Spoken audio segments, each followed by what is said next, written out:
Les secrets cachés des métiers. C'est parti.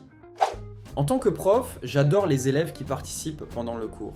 Même si la réponse est fausse, c'est toujours mieux que le silence. Quand je vois qu'un élève fait des efforts et essaye vraiment, ça devient beaucoup plus difficile de lui mettre un échec.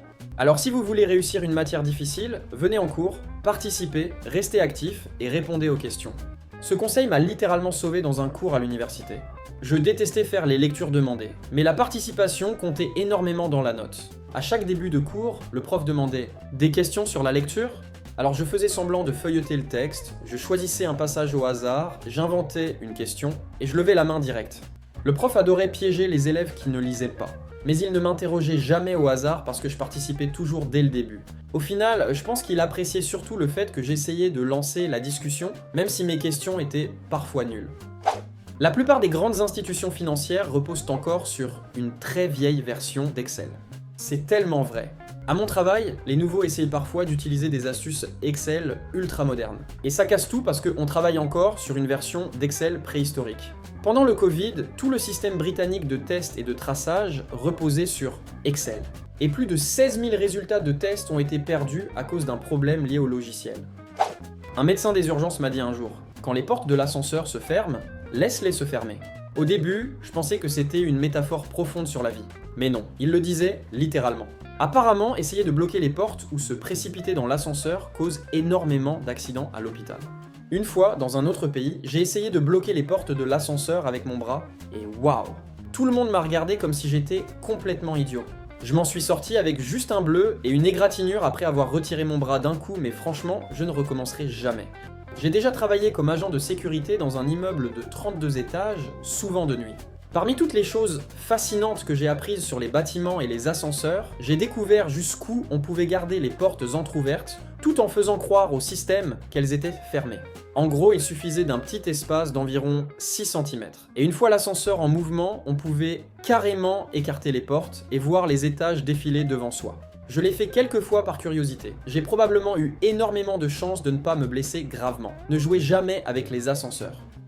Rincer vos fruits et légumes simplement avec de l'eau élimine déjà la grande majorité des bactéries. C'est l'une des choses les plus simples et efficaces que vous pouvez faire pour éviter les intoxications alimentaires. C'est un peu la même logique que le lavage des mains. Se laver les mains avec du savon est souvent plus efficace que juste utiliser du gel hydroalcoolique parce que l'eau et le savon enlèvent physiquement les bactéries au lieu de simplement en tuer une partie.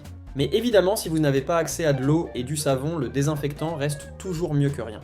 J'ai regardé une vidéo d'un expert en moisissures qui expliquait un truc surprenant. Selon lui, beaucoup de gens se concentrent trop sur tuer les microbes et les moisissures, alors que le plus important c'est surtout de les enlever physiquement et d'empêcher qu'ils reviennent. Le plus fou, il expliquait que dans le cas des moisissures, les moisissures mortes peuvent parfois provoquer encore plus de problèmes de santé. Les sondages anonymes en entreprise ne sont pas toujours aussi anonymes qu'on le croit. Après presque 50 ans dans les études de marché, je peux vous dire une chose. Si une entreprise veut vraiment savoir qui a répondu à un questionnaire, elle peut souvent le découvrir. Donc avant d'écrire quelque chose de très sensible dans un sondage interne, gardez toujours ça en tête. Je travaille aussi dans les études de marché depuis plus de 20 ans. Et honnêtement, je regarde presque jamais les réponses individuelles des gens. La plupart du temps, on analyse simplement les données globales et les tendances. On ne passe pas nos journées à essayer de découvrir qui a dit quoi. Quand une enquête est gérée par une agence externe indépendante, les informations identifiables sont généralement retirées avant d'être envoyées à l'entreprise. Par contre, si le sondage est géré directement en interne par l'entreprise elle-même, là oui, je serai un peu plus méfiant. Quand vous peignez un mur, il faut presque toujours 2 couches. Les pubs qui montrent une peinture parfaite en un seul passage, c'est souvent du mensonge. Je vendais de la peinture avant et je détestais les peintures qui promettaient une seule couche. Parce que dans la vraie vie, ça finissait presque toujours avec un client énervé qui découvrait que le mur était encore moche après avoir peint. Documentez tout au travail. Ne comptez pas uniquement sur des explications verbales quand vous allez voir la direction. Gardez des preuves, notez les faits, imprimez les échanges si nécessaire. Quand vous arrivez avec des éléments concrets et plusieurs exemples bien documentés, les managers ont tendance à prendre le problème beaucoup plus au sérieux. Parfois parce que ça montre du professionnalisme et du calme, mais aussi parce qu'ils comprennent que ça peut rapidement devenir un dossier légal si la situation tourne mal. Et surtout, méfiez-vous des conversations uniquement par téléphone, parce qu'après l'appel, il ne reste souvent aucune preuve écrite. Si quelqu'un insiste pour régler un problème par téléphone, envoyez ensuite un email qui résume clairement la conversation. Ça permet de garder une trace officielle au cas où la situation tourne mal. Je suis manager en fast-food. Contrairement à ce que certains pensent, personne n'essaie volontairement de rater votre commande. On prépare parfois des milliers de commandes par jour avec une pression énorme pour aller toujours plus vite. Donc oui, parfois on oublie quelque chose ou on se trompe. Et honnêtement, la plupart des employés sont totalement prêts à corriger l'erreur, surtout si vous restez respectueux au lieu de les insulter. Ancien architecte ici. Selon mon expérience, environ la moitié des couples mariés qui se lancent dans une énorme rénovation de maison finissent par divorcer. Entre le stress, l'argent, les retards, les décisions interminables et les imprévus, les gros travaux mettent énormément de couples à l'épreuve.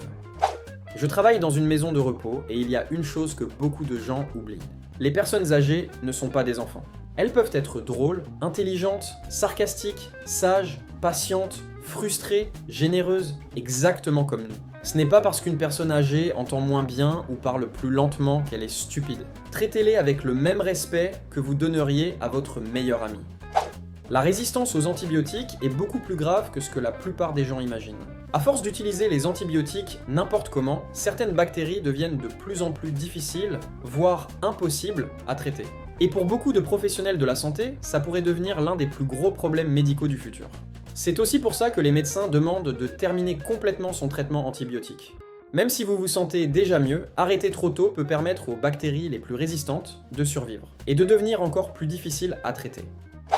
Petit secret du retail beauté. Quand certaines marques font d'énormes promos sur leurs produits best-sellers ou mettent soudainement un produit partout avec des influenceurs ou des maquilleurs de la marque, ce sont parfois simplement des produits qu'elles ont du mal à vendre. Pas tout le temps évidemment, mais beaucoup plus souvent que les gens ne le pensent. Merci d'avoir regardé la vidéo. Partage ton secret de métier en commentaire et abonne-toi pour la suite. À bientôt!